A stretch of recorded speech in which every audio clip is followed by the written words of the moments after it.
CannTrust has some serious problems, and there's a chance. I'm not saying it's 100% official, and I'm not saying it will actually happen.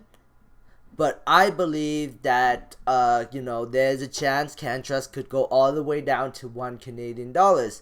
So yeah, that's what my opinion is. Only we'll be playing this video, and then I'll be talking more about it. So let's begin.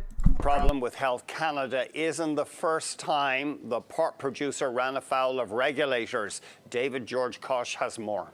So CannTrust, as we know, on Monday disclosed that they were found to be non-compliant from Health Canada's point of view, and thousands of kilograms of cannabis has been seized as Health Canada conducts an investigation on this unlicensed cannabis that was grown.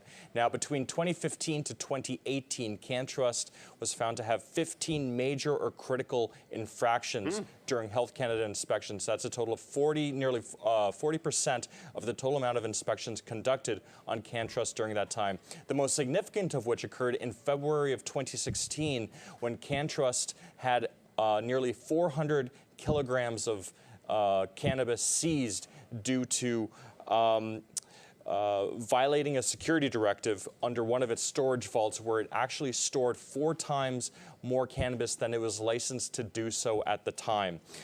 Some of these other infractions include security issues with its vaults, mold in grow rooms, and the absence of traceability software. Now, Sherry Budrum, she's a CEO of a consulting firm called CanDelta. She's also a former Health Canada inspection officer, and she said that these infractions are things that Health Canada will take into consideration when they're trying to make a decision on enforcement for CannTrust's most recent development on Monday. Other developments that we've seen in CannTrust occur today, their Danish partner has set aside more of its cannabis tied to these unlicensed seizure, as well as that Globe and Mail report alleging employees built fake walls to hide pot from Health Canada inspections. Shares of CannTrust have fallen now nearly, or I think more than 40% since Monday. The company has told me that they have acknowledged that mistakes were made, and they are taking full responsibility. They are working closely with Health Canada and the company's internal teams to implement new processes and a company-wide retraining program. Now, we've reached out to CannTrust to see if their CEO, Peter Aceto, would come on our broadcast, and we've extended that for some time now, and they've declined our invitation to do so. No sign of Peter. He's not interested in an interview right now. At this point, the company has declined our invitation for him to appear. Oh, David, always great. Of course, the company's chairman and founder has said he stands by management. That's right. He has told me that he is currently sticking by the company's management as this situation unfolds. And you've got a full story, David, at bnnbloomberg.ca. That's correct. Thank you.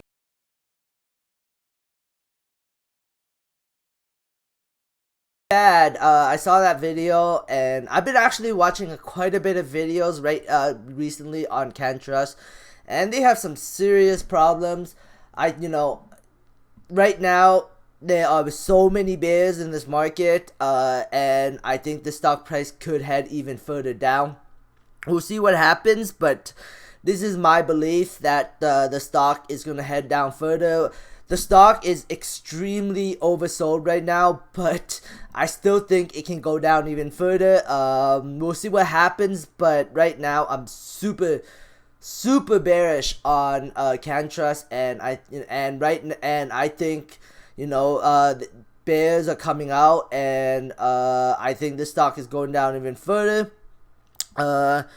So yeah, I may even make a short position on it through a put option, but I haven't yet. I currently do not own any short positions, but I may add a small short position simply because I really think the stock price is going to head down further, and any bounce I think it's going to be sold off right away. So yeah, there's a lot of fear, there's a lot of bears, I think CannTrust is going to drag the entire market down, maybe.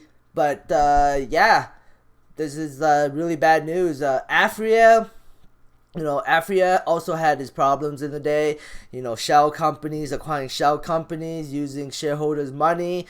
and the CEO Vic Neufeld had to leave the company. Liberal Health Science CEO had to leave the company. There was, and right now Aphria is trying to regain investors' trust.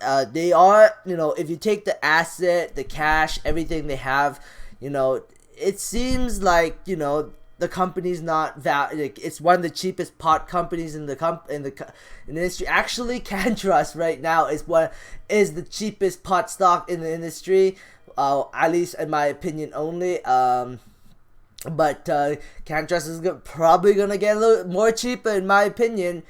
But yeah, it's just bad choices. Organigram, Organigram has reverse investor segment, but in the early days, back in 2017, they were flagged for using illegal pesticides in the cannabis products, and Aurora found out and had to recall a bunch of product because Aurora was their customer in the past, because Aurora needed more product to supply their medical patients. Yeah, so that's a huge problem. Bad things happen. This downward pressure is just could create a huge opportunity if nothing bad happens. If Health Canada decides to make an example out of CannTrust, that would be a huge problem. Canopy had its own problems back in the day too. Bruce Linton even admitted they made multiple problems. They had pesticides, they had mold and fungi, and on top of that, they also had a whole greenhouse full of destroyed plants. And there's probably more internal problems within the company that investors are probably not aware of. And maybe that. This is just pure speculation, but maybe there are problems within Canopy that led to Bruce Linton's firing. But this is just pure speculation. So I don't know for sure. But Canopy does have a lot of cash, so they have room to make errors. They have room to make mistakes. And Constellation Brand, it's Constellation Brand money at the end of the day. So I think Canopy overall will be okay, even with problems that is not exposed to shareholders. Maybe, I don't know. This is just pure speculation on my part, because Canopy is such a huge company. They have so many facilities. They have so many employees. Health Canada might go after Canopy simply because they're such a big company and they could have some internal problems.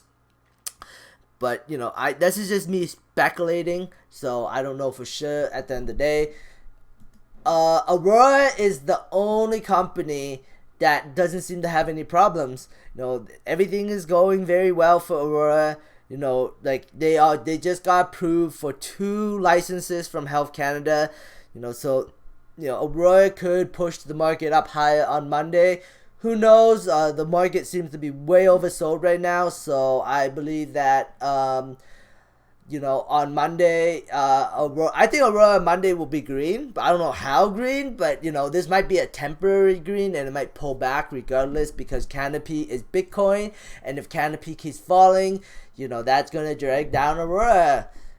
Hopefully one day Aurora becomes Bitcoin and outpace Canopy, but that's wishful thinking and may not happen.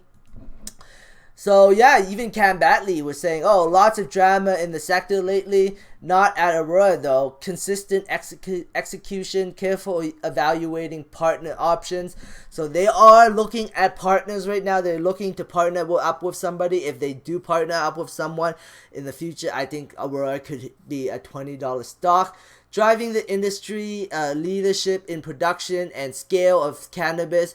And this lovely new melon cultivated at Aurora Sky, almost ready for harvest, smells really nice. So yeah, just everything's really good at Aurora, no problems there. And I guess that's all I really want to talk about. Anyways, thanks for watching my video. I hope I ended off in a good note with Aurora. Oh wow, I am 5 seconds. I was 5 seconds away from 10 minutes. Now I'm officially in 10 minutes, so I can end the video. But thanks for watching, guys. I hope you enjoyed this content. Give me a thumbs up. It helps my channel grow. Subscribe for future updates, and have a great day. Bye.